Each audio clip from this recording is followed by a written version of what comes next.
سلامتنا كاب ساتلايت تلفزيون إرسال تبصحكم كبرات تختاتلتنا نلوم سوني 3 حسق 2026 زدالنا لكم زينات سعيبو قربيو بقدامنت أرست زينام ኤርትራው ሀገራው ባይቶ ብዛዕባ መጻእ ፖለቲካ ኤርትራን ሀገራው ዝምድናታትን ሰሜናር አካይዱ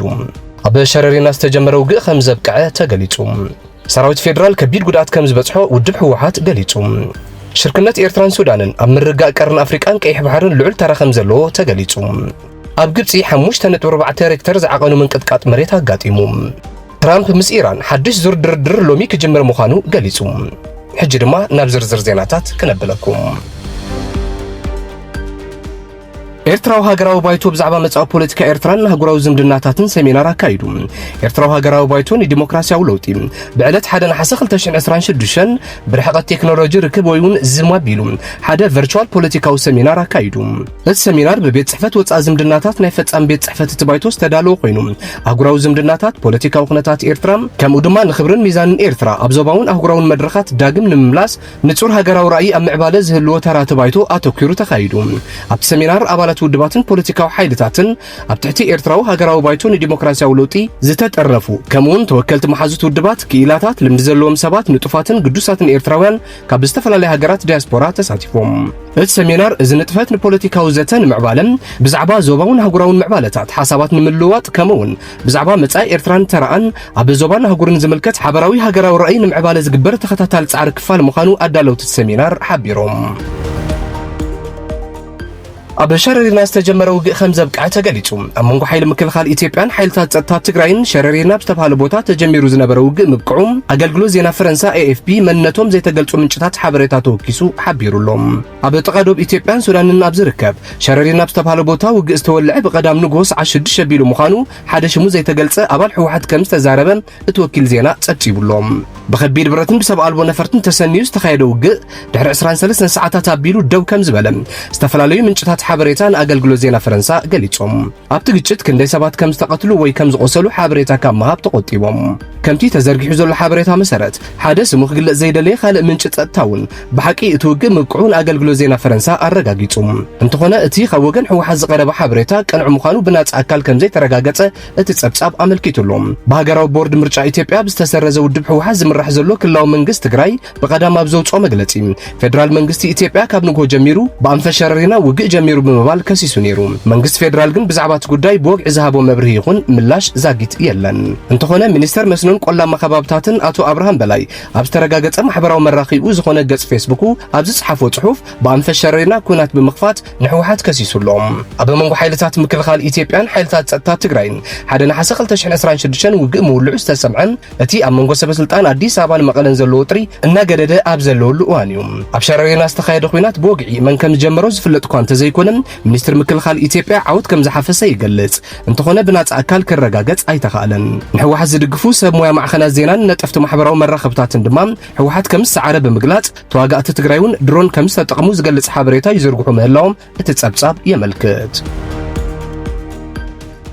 ሰራዊት ፌደራል ከቢድ ጉዳት ከም ዝበጽሖ ውድብ ህወሓት ገሊጹ መንግስት ፌደራል ካብ 1 ነሐሴ 2026 ኣጋው ጋሕታ ጀሚሩ ኣብ ምዕራብ ትግራይ ብኣንፈት ሸረሪና ኣብ ልዕሊ ሰራዊት ትግራይ ቅልዑ ውግእ ከም ዝኸፈተ ውድብ ህወሓት ገሊጹ ከም መግለጺ ህወሓት ኣብቲ ውግእ ሓይልታት ቅልጡፍ ደገፍ ሱዳንን ካብቲ ከባቢ ተገዲዶም ዝተኣከቡ ዕጡቃትን ዝተሳተፉ ኮይኖም ሰራዊት መንግስት ፌደራል ኩሉ ዓይነት ዓቕምታት ሓይሊ ምድርን ኣየርን ተጠቒሙ ካብ ወጋሕታ 1 ነሐሴ ጀሚሩ ክሳዕ ኣጋምሸት ተደጋጋሚ መጥቃዕትታት ኣካይዱ እዩ ሰራዊት ትግራይ ነቲ ካብ ሰራዊት መንግስት ዝተፈነወሉ መጥቃዕቲ ከም ዘፍሸሎ እቲ ውድብ ኣብ መግለጺኡ ሓቢሩ እቲ ትማል ሰንበዝ ዝወፀ መግለጺ ውድብ ህወሓት ከም ዘመልከቶም ሰራዊት መንግስት ፌደራልን መሻርክቱን ከቢድ መጉዳእቲ በጽሕዎም ኣሎ ነዚ ስዒቡ ኣብቲ ከባቢ ዝተፈጥረ ስምባደ ንምሽፋን ብዙሓት ውግኣት ብኣውሮፕላን ተጻዒኖም ናብ ካልኦት ከባብታት ኢትዮጵያ ተወሲዶምን ይውሰዱን ከም ዘለዉ ጠቒሱ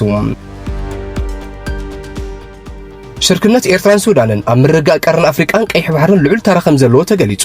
ኣምባሳደር ሱዳን ኣብ ኤርትራ ኦሳማ ኣሕመድ ዓደልባሪ ኣብ ጋዜጣ ሱዳን ሆራይዘን ኣብ ዘርግሖ ነዊሕ ጽሑፍ ኣገዳስነት ዝምድና ክልቲአን ሃገራት ከጉልሕ ፈቲኑ ኣብ ጋዜጣ ሱዳን ሆራይዘን ብዕለት 1 ነሐሴ ኣብ ዘርግሖ ጽሑፉ ቀይሕ ባህርን ቀርን አፍሪካን ኣብዚ ብቅልጡፍ ዝቀየር ዘሎ ጂኦፖለቲካዊ መልክዕን ውድድርን ኣብ መስመራት መራኸብ ቀረብ ሰንሰለት ጸጋታት ነዳድን ተፈጥሮአዊ ጸጋታትን ኣብ ወሳኒ እዋን ከም ዘሎ ብርሂዩ ኣምባሳደር ኦሳማ ካብዚ ብምብጋስ ካብ ዞባዊ ሽርክነት ብዝሓለፈ ሰፍሕ ጸጥታ ልምዓትን ዘላቕን ምርግጋእን ንምዝጋብ ዝዓለመ ስትራቴጂካዊ ምሕዝነት ከም ዘድሊ ገሊጹ እቲ ኣምባሳደር ኣስዒቡ ኣብዚ መዳይ እዚ ኣብ መንጎ ሱዳንን ኤርትራን ዘሎ ስትራቴጂካዊ ሽርክነት ንርጉእ ዞባዊ ሚዛን ሓይሊ ዓቢ መሰረት እዩ ብምባል ክልቲአን ሃገራት ኣብ ቀይሕ ባሕርን ቀርን ኣፍሪቃን ሓበራዊ ረብሓ ከም ዘለዎን ገሊጹ ወሲኹ ድማ ሱዳን ብገማግም ቀይሕ ባሕር ቢላን ሰሜን ኣፍሪቃ ምስ ምብራቕን ማእኸላይን ኣፍሪቃ ተራኽብ ድልድል ክብል ገሊጹ ሱዳን ኣብቲ ዞባ ብዘለዎ ሃብቲ ሕርሻ ማይን ማዕድናትን ከምኡውን ሓንቲ ዓብዪ ሞተር ልምዓት ኮይና ከተገልግል ዓቕሚ ከም ዘለዋ ገሊጹ ብኣንጻሩ ኤርትራ ኣብ ቀይሕ ባሕሪ ፍሉይ ጂኦግራፊካዊ ኣቀማምጣ ዘለዋን ከምኡውን ሰፊሕ ገማግም ባሕርን ተስፋ ዘለዎም ወደባትን ዝሓዘት ምዃና ጠቒሱ እቲ ኣምባሳደር እዞም ጉዳያት እዚኣቶም ንቁጠባዊ ውህደትን ፖለቲካዊ ምርግጋእን ነቲ ዞባ ዓንዲ ኮይኖም ከገልግሉ ይኽእሉ እዮም ድሕሪ ምባል ክልቲአን ሃገራት ዘላቕን ነዊሕ ዝጸንሕን ስትራቴጂካዊ ምሕዝነት ከም ዝመስረታ ኣብርዩ ኣብ ግብፂ 5.4 ሬክተር ዝዓቐኑ ምንቅጥቃጥ መሬት ኣጋጢሙ ማእኸል ምርምር ጂኦሳይንስ ጀርመን ብመሰረት ዘውፅኦ ሓበሬታ ኣብ ግብፂ 5.4 ሬክተር ዝዓቐኑ ምንቅጥቃጥ መሬት ኣጋጢሙሎም እዚ ምንቅጥቃጥ መሬት ካብ ገጽ መሬት ትሕቲ 10 ኪሎ ሜትሮ ወይ እውን 6 ማይል ዓሚቕ ቦታ ዘጋጠመ ምዃኑ እቲ ማእኸል ኣረጋጊጹ እቲ ምንቅጥቃጥ መሬት ኣብ ግብፂ ጥራይ ከይተሓጽረን ኣብ ደቡባውን ማእኸላይን ክፍልታት እስራኤል ብምስጋር ብሰፊሑ ተሰሚዑ ማሕበር ቀይሕ ወርሒ ግብፂ እቲ ሓደጋ ብዝተሰምዓሎም ከባብታት መደብ ምላሽ ፅፅዋን ናብ ተግባር ከም ዘእተወ ፍሊጡ እንተኾነ ግን እቲ ማሕበር ክሳዕ ሕጂ ብዘሎ ሓበሬታ ዝጠፍአ ህይወት ሰብ ይኹን ዝበፅሐ ዕንወት ንብረት ፀብጻብ ከም ዘይበፅሖ ገሊጹ በዓል መዚ ሓፈሻዊ ኩነታት እቲ መርመራ ክሳዕ ዝውዳእ ነበርቲ ካብቲ ምልክት ዕንወት ወይ ምስንጣቕ ዘርእዩ ህንፃታት ምሕድግ ኢሎም ክፀንሑን ወግዓዊ ሓበሬታታት ጥራይ ክከታተሉን ማሕበር ቀይሕ ወርሒ ጽኑዕ መጠንቀቕታ ሂቡሎም ትራምፕ ምስ ኢራን ሓድሽ ዙር ድርድር ሎሚ ክጅምር ምዃኑ ገሊጹ ፕሬዚደንት ኣሜሪካ ዶናልድ ትራምፕ ኣብ ዝሓለፈ ሰሙን መወዳእታ ኣንጻር ኢራን ሕነ ክፈድም ምዃኑ ድሕሪ መፍርራሕ ሓሳቡ ብምቕያር መጥቃዕቲ ደው ክብል ከም ዝኣዘዘ ዝፍለጥ እዩ ሕጂ ድማ መጻወ ሆርሙዝ ዳግማይ ንምኽፋት ኣብ ስምምዕ ንምብጻሕ ምስ ኢራን ዝግበር ድርድር ካብ ሎሚ ሶኒ ድሕሪ ሰዓት ክጅመር ምዃኑ ገሊጹ ፕሬዚደንት ትራምፕ ኣብ ኣየር ፎርስ ዋን ውሽጢ ኮይኑ ንጋዜጠኛታት ኣብ ዝሃቦ መግለጺ እቲ ድርድር ካብ ሶኒ ድሕሪ ቀትሪ ክጅመር ምዃኑ ብምግላጽ ህይወት ሰባት ዘድሕን ዘየድሊ ዓመፅ ዝከላኸል ከም ዝኾነ ኣብርዩ ትራምፕ በቀዳም ምስ ኢራን ኣብ ስምምዕ ከም ዝተበጽሐን እቲ ኒኩሌራዊ ስግኣት ከም ዘብቅዐን እኳን ተገለጸን እንተኾነ ግን እቲ ዝርብ ሎሚ ሶኒ ከም ዝጅመርን እቲ መስርሕ ስምምዕ መዓስ ከም ዝዛዘም ሰሌዳ ግዜ ክህብ ከም ዘይክእልን ገሊጹ ትራምፕ ኣብ ልዕሊ ኢራን መጥቃዕቲ ደው ክብል ዝሓተታ ሃገራት ስዑድ ዓረብ ሕብራት ኤምራት ዓረብን ቀጠርን ምዃነን እኳን ተገለጸን ኤምራት ግን ኣብ ልዕሊ ኢራን መጥቃዕቲ ክቕጽል ድሌት ከም ዝነበራ ጸብጻብ ዎል ስትሪት ጆርናል ይሕብር ትራምፕ ብተወሳኺ ኣብዚ ሕጂ እዋን ኣብ ማእዲ ዝቐርብ ዘሎ ስምምዕ ብቐንዱ ኣብ መጻወ ሆርሙዝ ዘተኮረ ምዃኑን ጉዳይ ኒኩሌር ኢራን ድማ ኣብ ዝመጽእ ስምምዕ ክርአ ምዃኑን ገሊጹ እዚ ነቲ ዝሓለፈ ሰነ ዝተኸተመ ስምምዕ ምርድዳእ ንምሕዳስ ዝግበር ጻዕሪ ኮይኑ ንኒኩሌራዊ ድርድር 60 መዓልታት ዝሃበ ምንባሩን ሕጂ ግን እቲ ስምምዕ ትሕቲ 30 መዓልታት ጥራይ ተሪፍዎ ከም ዘሎ ጸብጻባት ይሕብሩ ክቡራት ተኸታተልቲ ሎሚ ሶኒ ዝበልናዮም ዜናታት እዞም ክትከታተልዎም ጸናሕኩም መስሉ ነይሮም ጽባሕ ብኻልኦ ዜናታት ክሳዕ እንራኸብ ሰላም